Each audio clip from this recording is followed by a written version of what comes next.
कहते हैं कि सोच का फर्क है। कोई मंदिर में दीप जलाता है तो कोई मकान में आग लगाता है। इसलिए जीवन में हमेशा सकारात्मक सोच और सच्चे इरादों को साथ रखें। पानी चाहे जितना भी साफ हो, उसमें गहराई मापने के लिए पत्थर डालना पड़ता है। ठीक वैसे ही इंसान के दिल की गहराई उसके काम और व्यवहार से पता चलती है। दोस्तों, कभी उन लोगों को मत भूलिए जिन्होंने आपकी मदद तब की हो जब किसी ने आपकी तरफ देखना भी जरूरी नहीं समझा। क्योंकि सच्चाई और अच्छाई की हमेशा पहचान होती है, चाहे देर से ही सही। जीवन में सफल वही होता है जो न केवल मेहनत करता है बल्कि हार का सामना करने के बाद भी उठ खड़ा होता है। दोस्तों, आज हम आपको एक ऐसी प्रेरणादायक कहानी सुनाने जा रहे हैं जो आपके दिल और दिमाग दोनों को छू जाएगी और आपकी सोच को एक नया दृष्टिकोण देगी। यह कहानी है एक गरीब किसान और एक घमंडी सेठ की। कहते हैं, जो दूसरों के दुख को समझता है वही इंसान कहलाने लायक होता है, लेकिन जब घमंड और स्वार्थ दिल में घर कर जाए तो इंसान इंसानियत से दूर हो जाता है। इस कहानी में किसान और सेठ के बीच जो कुछ भी घटित होता है वह हमें यह सिखाता है कि कभी भी किसी की गरीबी या हालात का मजाक मत उड़ाए। तो दोस्तों, इस रोचक और शिक्षाप्रद कहानी को अंत तक जरूर सुनिए, क्योंकि अधूरी बात हमेशा गलतफहमी और अधूरे ज्ञान का कारण बनती है। अगर आप हमारे चैनल पर पहली बार आए हैं तो स्टोरी इंस्पायर्ड चैनल को सब्सक्राइब करना ना भूले, क्योंकि यहाँ आपको हमेशा ऐसी प्रेरणादायक और ज्ञानवर्धक कहानियां मिलती रहेंगी। तो चलिए दोस्तों, शुरू करते हैं। आज की कहानी किसी शहर में एक बहुत बड़ा धनवान सेठ रहता था। उसकी अमीरी का अंदाजा इसी बात से लगाया जा सकता था कि उसने कई आलीशान महल और बंगलों का निर्माण कर रखा था। सेठ के पास सुख सुविधाओं की कोई कमी नहीं थी। वह जीवन में हर प्रकार के ऐशो आराम का आनंद ले रहा था। उसके पास नौकर चाकर की लंबी कतार थी जो हर समय उसकी सेवा में लगे रहते थे। अगर उसे किसी महल से दूसरे महल तक जाना होता तो वह घोड़े पर सवार होकर बड़े से यात्रा करता था। सेठ का कारोबार न केवल शहर बल्कि आसपास के इलाकों में भी फैला हुआ था। अपने व्यवसाय के सिलसिले में सेठ को अक्सर लंबी यात्राओं पर जाना पड़ता था। इन यात्राओं के दौरान वह घने जंगलों से गुजरता और कई बार छोटी मोटी सराय में रुकता था। लेकिन अजीब बात यह थी कि सेठ अपनी यात्राओं में कभी किसी नौकर या सहायक को साथ नहीं ले जाता था। वह केवल अकेले ही सफर करता था, क्योंकि उसे किसी पर भी भरोसा नहीं था। इसी तरह सेठ के दिन गुजरते जा रहे थे। एक बार की बात है, रात का समय था। सेठ अपने महल के बाहर टहल रहा था। मौसम थोड़ा ठंडा था और हल्की हल्की हवा चल रही थी। उसी दौरान उसने देखा कि एक बुजुर्ग व्यक्ति जो बेहद साधारण और फटे पुराने कपड़े पहने हुए था, उसकी ओर धीरे धीरे बढ़ रहा था। उस व्यक्ति के सिर पर गठरी रखी हुई थी और उसकी चाल से ऐसा प्रतीत हो रहा था कि वह काफी थका हुआ है। जैसे ही वह बुजुर्ग व्यक्ति सेठ के पास पहुंचा, उसने गठरी को नीचे रखा और झुककर सेठ को प्रणाम किया। बुजुर्ग व्यक्ति ने थके हुए स्वर में कहा, मालिक, मैं बहुत दूर से आया हूं। दिन भर की यात्रा ने मुझे बुरी तरह थका दिया है। अगर आपकी अनुमति हो तो मैं आपके महल के बाहर रात गुजार लूं। सुबह होते ही मैं यहां से चला जाऊंगा। सेठ ने उसकी बात सुनकर कठोर स्वर में जवाब दिया, यह महल कोई धर्मशाला नहीं है। यहां की किसी को भी रुकने की अनुमति नहीं दी जा सकती। दोस्तों, बुजुर्ग व्यक्ति ने हाथ जोड़कर कहा, मुझे महल के अंदर नहीं रुकना। मैं सिर्फ बाहर खुले में पड़ा रहूंगा। मुझे किसी भी चीज की आवश्यकता नहीं है। कृपया मेरी थोड़ी मदद कर दीजिए। सेठ ने फिर घमंड में कहा, हम तुम्हें कैसे भरोसेमंद मान सकते हैं? अगर रात के समय तुमने कोई कीमती सामान चुरा लिया तो कौन जिम्मेदार होगा? मुझे तुम्हारी निगरानी के लिए किसी आदमी को तैनात करना पड़ेगा। बुजुर्ग व्यक्ति ने दुखी होकर कहा, मालिक, मैं बहुत गरीब और असहाय हूं।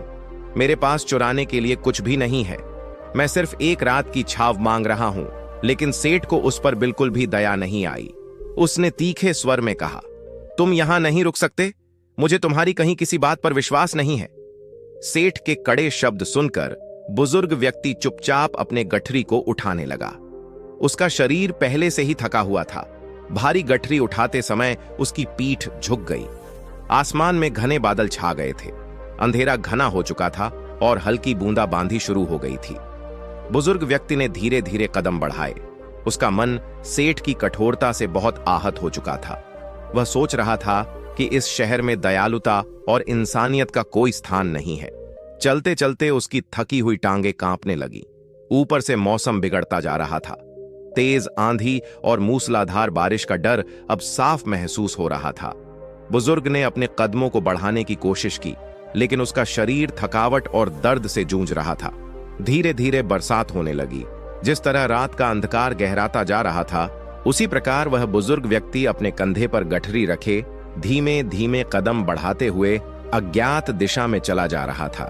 हर कदम के साथ उसकी थकावट और बढ़ती जा रही थी, लेकिन उसके मन में एक अजीब चुप्पी और दर्द छिपा हुआ था। उधर समय अपनी रफ्तार से बीतता रहा और कुछ दिनों के बाद एक घटना घटी जिसने उस रात के दृश्य को याद दिला दिया। एक दिन वही धनी सेठ अपने मित्रों और सेवकों के साथ शिकार खेलने के लिए जंगल में गया। यह उसका शौक था और वह अक्सर ऐसा करता रहता था। शिकार खेलते समय उसकी नजर एक हिरण पर पड़ी। हिरण को पकड़ने की चाहत में उसने अपने घोड़े को उस दिशा में दौड़ा दिया। घोड़े की गति तेज थी और सेठ का ध्यान केवल हिरण पर था, लेकिन हिरण बहुत चालाकी से जंगल के भीतर छिप गया। हिरण का पीछा करते करते सेठ अपने साथियों से काफी आगे निकल चुका था। जंगल इतना घना था कि आसमान तक देखना मुश्किल हो गया। चारों ओर पेड़ों की भरमार और सन्नाटे ने सेठ को धीरे धीरे घबरा दिया। उसे यह एहसास ही नहीं हुआ कि वह अपनी टोली से बिछड़ चुका है। घने जंगल में रास्ता भूलने के बाद उसने कई घंटे इधर उधर भटकने की कोशिश की। दिन ढलने लगा और रात का सन्नाटा गहराने लगा। आसमान में घने बादल छा गए और थोड़ी देर बाद तेज बारिश शुरू हो गई। बारिश के साथ साथ तेज आंधी ने जंगल का वातावरण और भयावह बना दिया। सेठ ने बारिश से बचने के लिए एक बड़े पेड़ के नीचे शरण ली, लेकिन आंधी इतनी तेज थी कि कई पेड़ों की शाखाएं टूटकर गिरने लगीं। अंधकार इतना गहरा हो गया था कि सेठ को अपना ही हाथ नजर नहीं आ रहा था। आंधी के तेज झोंकों से डरकर उसका घोड़ा भी बेतहाशा इधर उधर भागने लगा। सेठ अपने घोड़े को रोकने की कोशिश कर रहा था, लेकिन थकावट और कमजोरी के कारण उसमें इतनी ताकत नहीं बची थी। कुछ देर बाद घोड़ा पूरी तरह से उसकी नजरों से ओझल हो गया। बारिश के कम होने और आंधी थमने के बाद वातावरण थोड़ा शांत हो गया। धूल और मिट्टी जो चारों ओर उड़ रही थी, बारिश के कारण नीचे बैठ गई। आसमान में हल्की हल्की चांदनी झांकने लगी। सेठ ने चारों ओर नजर घुमाई, लेकिन उसका घोड़ा कहीं नहीं दिखा। वह घोड़ा सेठ का सबसे प्रिय था। उसने उसे 50,000 में खरीदा था और उसे पालने में कभी कोई कमी नहीं छोड़ी थी। सेठ के मन में गहरा दुख और निराशा भर गई। वह समझ नहीं पा रहा था कि अब वह क्या करे और अपने घर कैसे पहुंचे। कहते हैं, सवेरा होने से पहले रात सबसे ज्यादा अंधेरी हो जाती है। ठीक उसी तरह किसी भी समय के हल होने से पहले निराशा और परेशानियां चरम पर होती हैं। उसी निराशा के क्षण में सेठ ने दूर से एक आकृति को अपनी ओर आते हुए देखा। पहले तो सेठ घबरा गया। उसे लगा कि कहीं यह व्यक्ति कोई डाकू या चोर ना हो जो उसे लूटने के इरादे से आ रहा हो। लेकिन जैसे ही वह व्यक्ति पास आया, उसने विनम्रता से नमस्कार किया और मुस्कान के साथ सेठ को संबोधित किया। उसकी मुस्कान और सौम्यता ने सेठ के मन में उठ रहे डर को खत्म कर दिया। उस अजनबी ने हंसते हुए कहा, मालिक, आप इतने परेशान क्यों लग रहे हैं? क्या आप रास्ता भटक गए हैं या किसी मुसीबत में फंस गए हैं? सेठ ने राहत की सांस लेते हुए अपनी पूरी कहानी उसे सुना दी। उसने बताया कि कैसे वह शिकार के दौरान अपने साथियों से बिछड़ गया, कैसे घना जंगल और तेज बारिश ने उसे बेबस कर दिया और कैसे उसका प्रिय घोड़ा भी उससे दूर हो गया। उस व्यक्ति ने पूरी बात ध्यान से सुनी और सहानुभूति भरे स्वर में कहा, मालिक, चिंता मत कीजिए, मैं आपको अपने घर ले चलता हूं। वहां आप आराम कर सकते हैं। यह जंगल मेरा अपना है। मैं यहाँ के हर कोने से परिचित हूं। आप मेरे साथ चलिए। थकावट और निराशा से भरा सेठ उसके साथ जाने को तैयार हो गया। कुछ देर चलने के बाद वे एक छोटी सी झोपड़ी तक पहुंचे। वहां पहुंचकर उस व्यक्ति ने कहा, यह मेरी झोपड़ी है। मैं यहाँ अपने बूढ़े पिता के साथ रहता हूं। जो भी साधारण भोजन मेरे पास है, आप उसे खा सकते हैं। यहाँ रात गुजारे और आराम करें। सेठ ने झिझकते हुए कहा, लेकिन मेरे घोड़े का क्या होगा? वह तो मेरे लिए बहुत कीमती है। उस व्यक्ति ने विश्वास से कहा, चिंता मत कीजिए, सुबह होने से पहले मैं आपके घोड़े को ढूंढ निकालूंगा। सेठ ने हैरानी से पूछा, इतने बड़े और घने जंगल में जहां अंधेरा छाया हुआ है, तुम मेरे घोड़े को कैसे ढूंढ पाओगे? उस व्यक्ति ने आत्मविश्वास भरे स्वर में कहा, यह जंगल मेरा घर है, मैं इसके हर कोने कोने को जानता हूं। अगर आपका घोड़ा इस जंगल में है तो मैं उसे ढूंढने में जरूर कामयाब होऊंगा, और अगर आपके साथी भी इसी जंगल में है तो मैं उन्हें भी खोज निकालूंगा। अगर वे इस जंगल में हुए तो मैं अवश्य ही उन्हें ढूंढ निकालूंगा। इस उत्तर को सुनकर सेठ के दिल को गहरी राहत मिली। उसकी थकी हुई आत्मा को जैसे उम्मीद का एक सहारा मिल गया। सेठ ने खुद को शांत और निश्चिंत महसूस किया। हालांकि वह अभी भी सोया नहीं था कि अचानक उस व्यक्ति ने सेठ के सामने कटोरा रखा। सेठ ने हैरानी से पूछा, यह क्या है भाई? उस व्यक्ति ने मुस्कुराते हुए कहा, सेठ जी, यह हमारी बकरी का ताजा दूध है, इसे ग्रहण कीजिए। सेठ ने जिज्ञासा से पूछा, क्या तुम्हारे पास कई बकरियां हैं? वह व्यक्ति धीरे से बोला, नहीं सेठ जी, हमारे पास तो केवल एक ही बकरी। सेठ ने आश्चर्य से कहा, केवल एक बकरी और इतना दूध? यह असंभव लगता है। क्या तुमने खुद नहीं पिया? उस व्यक्ति ने सिर झुकाते हुए उत्तर दिया, पिताजी ने आज के दूध को अतिथि सेवा के लिए समर्पित कर दिया है, आज हम इस दूध को नहीं छू सकते। सेठ ने गंभीर स्वर में कहा, यह कैसी परंपरा है? आखिर तुम खुद क्यों नहीं पीते? उस व्यक्ति ने विनम्रता से जवाब दिया, हमारे यहां दूध को सबसे उत्तम भोजन माना जाता है। अतिथि की सेवा हमारी पहली प्राथमिकता है। मेरे पिताजी ने विशेष रूप से यह दूध आपकी सेवा के लिए भेजा है। सेठ ने उसकी उदारता से प्रभावित होकर कहा, तुम तो सच में देवता समान हो। उस व्यक्ति ने मुस्कुराते हुए उत्तर दिया, सेठ जी, देवता होना तो बहुत दूर की बात है, हम तो इंसानियत को भी पूरी तरह अपनाने में असमर्थ है। उसकी विनम्रता से सेठ का दिल भर आया। उसने कहा, नहीं भाई, तुम में मानवता कूट कूट कर भरी हुई है। बातें करते करते सेठ की आंख लग गई, लेकिन वह व्यक्ति जो अतिथि सेवा को सबसे बड़ा धर्म मानता था, चुपचाप उठा।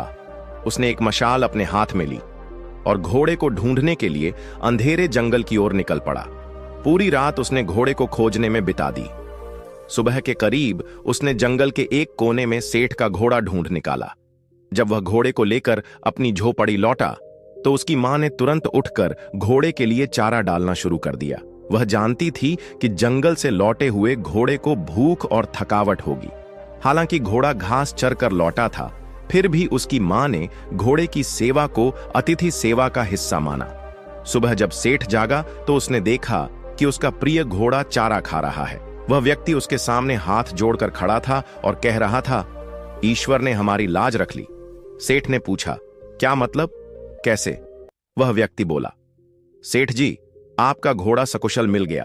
अगर वह जंगल में और गहराई में चला जाता तो शेर या कोई और जानवर उसे अपना शिकार बना लेता। यह सुनकर सेठ का हृदय कृतज्ञता से भर गया। उसने बार बार उस व्यक्ति को धन्यवाद दिया।